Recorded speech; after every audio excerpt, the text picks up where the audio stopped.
Welcome to my channel Shashi sir की class.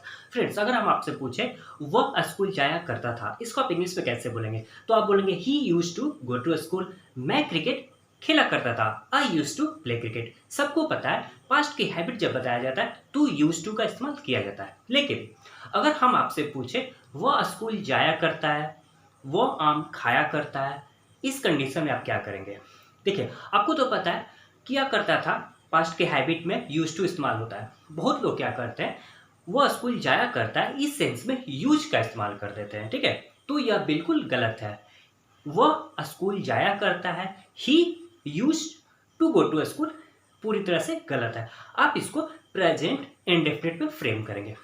Indefinite में क्यों? तो चलिए, आपको पता होगा प्रेजेंट इंडेफिनिट का पहचान है सेंटेंस के लास्ट में ता है, ती है, ते है। लेकिन अगर आपको सिर्फ ता, ती, ते पता है तो आपकी जानकारी अधूरी है। आपको बता दें प्रेजेंट इंडेफिनिट क्या होता है, रूटीन और हैबिट होता है। सूरज पूरब से उगता है, उसका रूटीन है। मैं स्कूल जाता हूँ, यह मेरा रूटीन है। मैं पुस्तक पढ़ता हूँ, आप इसको रूटीन या हैबिट कह सकते हैं। सीता आम खाती है, सीता को आम पसंद है, उसका यह हैबिट है। ठीक है, तो सेंटेंस के आखिरी में आपको ता ते ती ही मिलेगा। लेकिन आपको याद रखना होगा प्रेजेंट इंडेफिनिट मतलब कि हैबिट और रूटीन।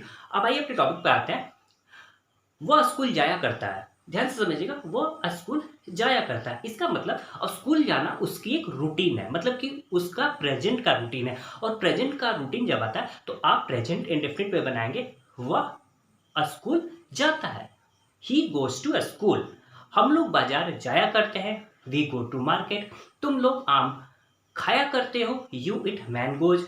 वे लोग क्रिकेट खेला करते हैं, दे प्ले क्रिकेट। राम दौड़ा करता है, राम रन्स। तो उम्मीद है अब आपको क्लियर हो गया होगा कि यूज टू का इस्तेमाल कहाँ करना है और यूज का तो इस्तेमाल करना ही नहीं है, प्रेजेंट इंडेफिनिट में फ्रेम करना है जब सेंटेंस में आपको जाया करता है के सेंस में। ठीक है, वीडियो पसंद आया हो तो लाइक जरूर कीजिएगा, चैनल पर पहली बार हो तो सब्सक्राइब जरूर कीजिएगा। हमारी मुलाकात फिर भी एक नए टॉपिक के साथ, तब तक के लिए बहुत बहुत धन्यवाद। Thank you.